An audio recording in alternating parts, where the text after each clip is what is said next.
Oh guys, welcome back to the Dancing Pokemon channel, and today we have a really new guest here, which you might know already. He's Abhishek. He has more subscribers than us.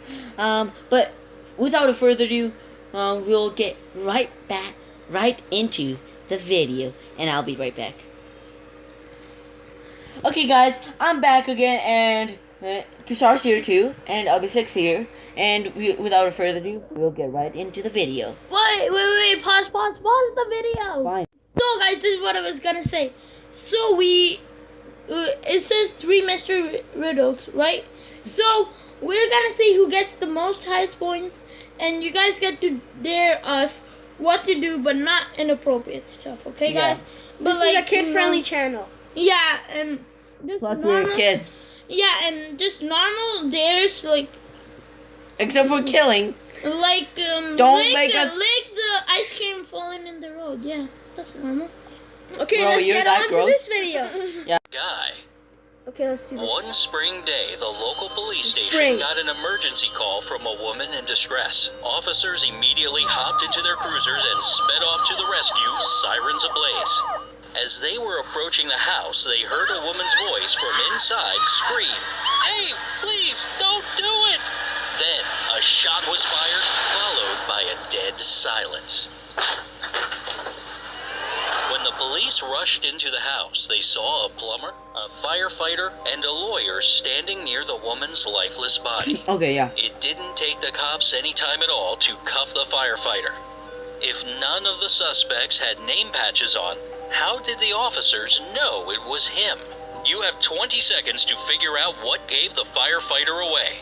Yeah, Perhaps but he what? was standing near the murder weapon. Okay, let's pause. Maybe he just... And there was no fire. What the heck? Yeah, Why would guys. a firefighter have any work in there? Yeah, Bro. so why would he come in there, Yeah. right? So, and He probably plus, wanted to get he's not the revenge. police. Anyways. Wait, did you both think about that? Yeah, I was like, how is the firefighter there even when there's no fire there? Yeah, like... Okay, Suspicious. so we already think of this, so we'll just skip. Yeah. Because we don't need to waste time. Oh, come on. No. But when the Okay. police entered the house, the You went only man they saw was a firefighter. All the rest were ladies. What? We got What? that. Number 2. What? But we still got. The only Okay, what? Wait. Actually, it was nothing of the sort. Before the woman was shot, she shouted a man's name. But when the police entered the house, the only man they saw was a firefighter. All Yeah, the we rest still got were it, right? ladies. Yeah, we still got the dude who did it. Yeah, Well, but- let's just get 0.5 Number points for 2. each Yeah. other. What Half point. happened Because- to Johnny? What happened to Johnny Test? Last Wednesday, Jack Light, a wealthy businessman, was devastated when he found out that his 8-year-old son Johnny had been kidnapped. Wait. He I gotta called- redo this thing. What happened to Johnny? Last Wednesday, Jack Light, a wealthy businessman, was devastated when he found out that his 8-year-old son Johnny had been kidnapped. He called the police the next day, Thursday.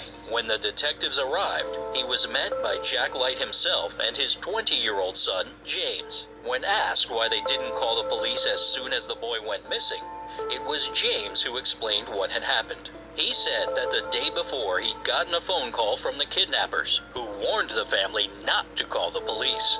And, of course, they demanded a ransom of $500,000 in unmarked bills to be brought to the nearest park within the next hour.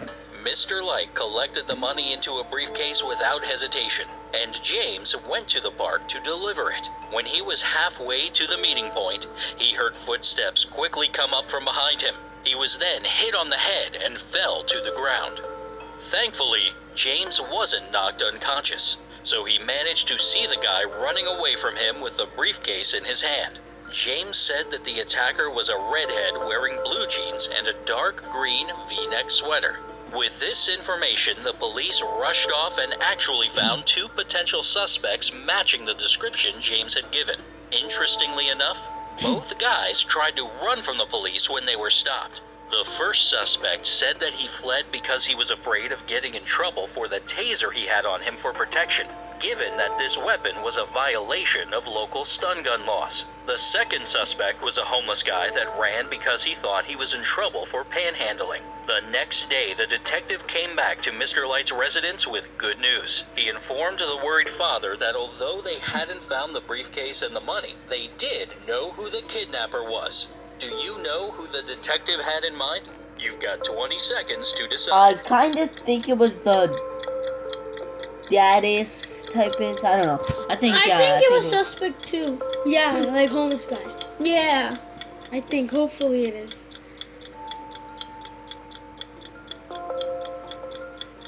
I said the dad.